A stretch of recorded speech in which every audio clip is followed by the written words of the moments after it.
VOA Afrique. Bonjour à tous et merci d'être au rendez-vous de votre santé, votre avenir. Bien ravi d'être encore avec vous pour ce rendez-vous de la santé sur VOA Afrique.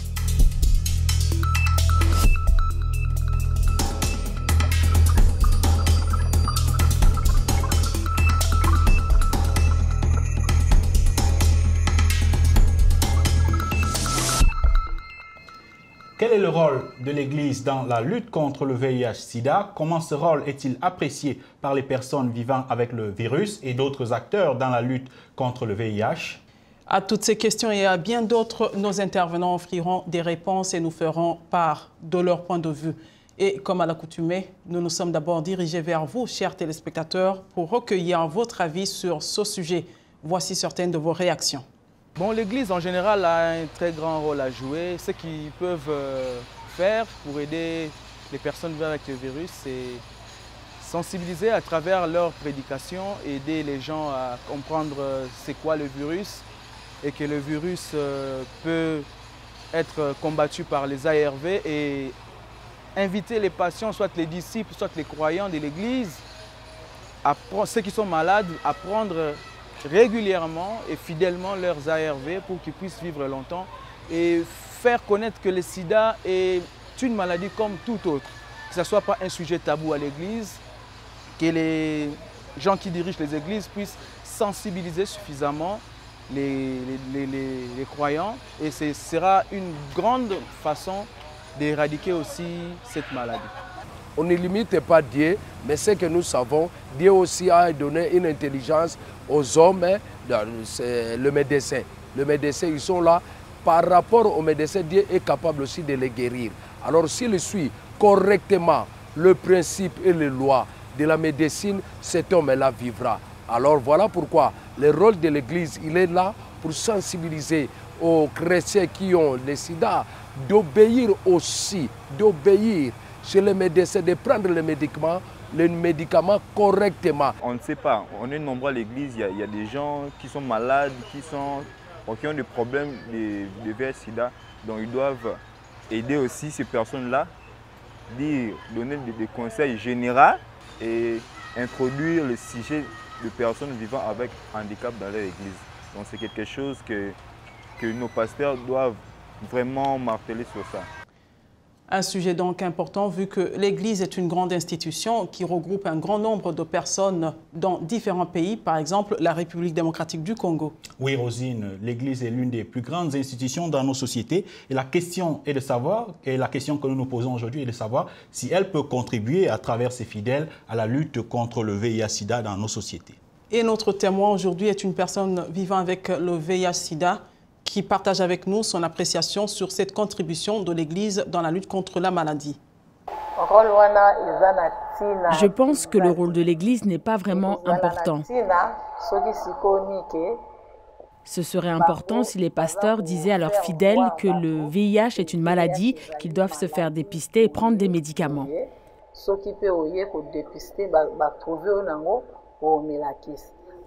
Alors le VIH n'est pas une maladie qui n'arrive qu'aux païens ou à certains gens dans la rue. Même les chrétiens à l'église peuvent être atteints. Un mari qui découche peut attraper le sida ailleurs et infecter sa femme à la maison.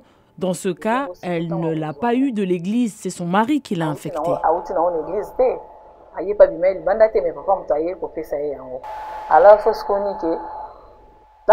Alors les pasteurs dans leurs prédications doivent marteler sur le sujet et montrer à leurs fidèles que le VIH est une maladie, qu'ils doivent se protéger.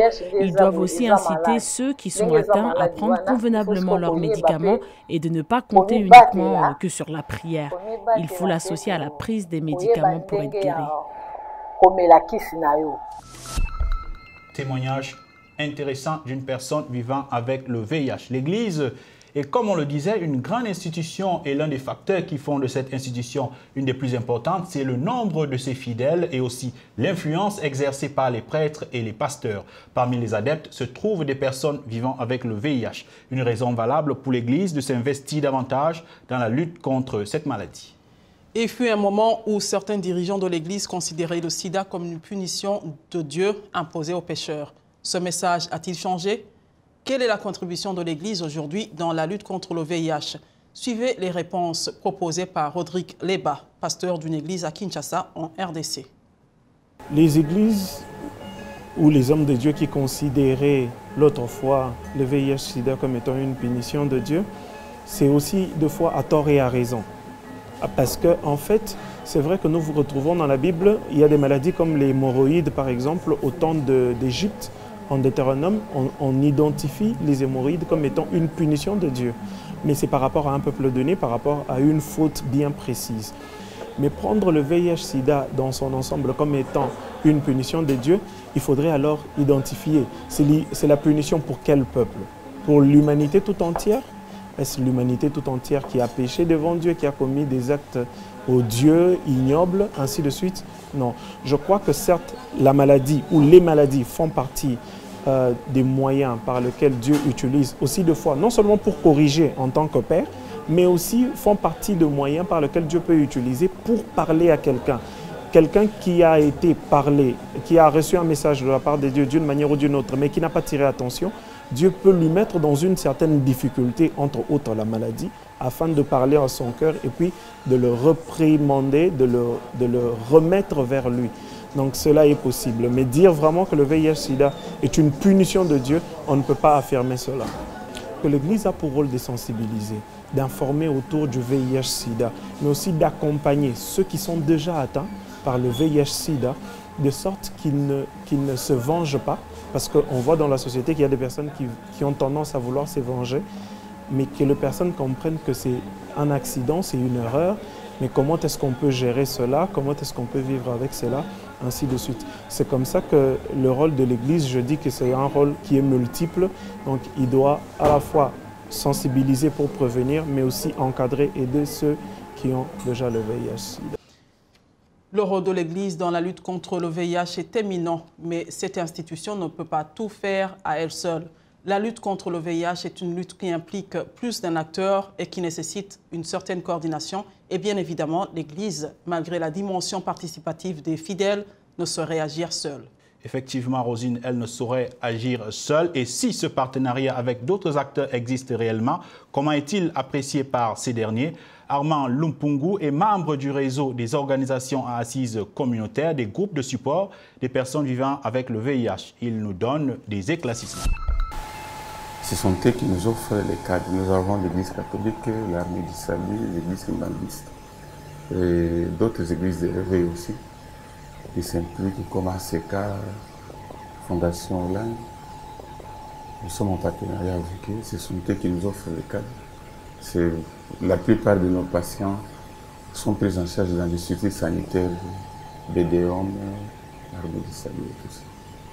Je vous ai dit au départ que c'était un rôle négatif, puisque lorsqu'il disait que c'était une malédiction, c'était une malédiction, c'était par rapport à un comportement irresponsable, sexuel, qu'ils ont attrapé la maladie et tout ça. Ça faisait des stress dans le milieu des patients et ils se croyaient être maudits par Dieu et par la communauté.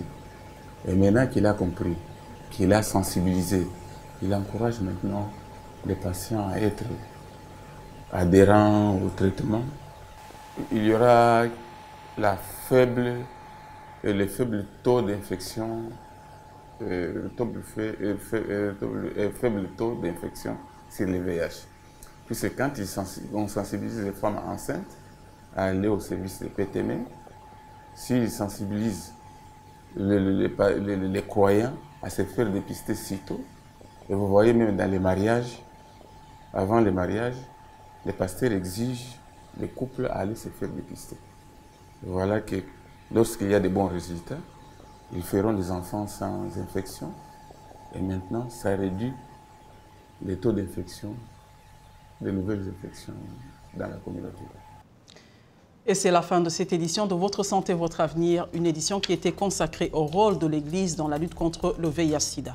Et si vous avez encore des questions sur ce sujet ou sur d'autres sujets santé, visitez tout simplement notre page Facebook VOA Afrique. Vous pouvez aussi nous envoyer vos questions sur le numéro WhatsApp 001 240 466 88 62. Et pour plus d'informations, visitez notre site web voaafrique.com. Merci de nous avoir suivis.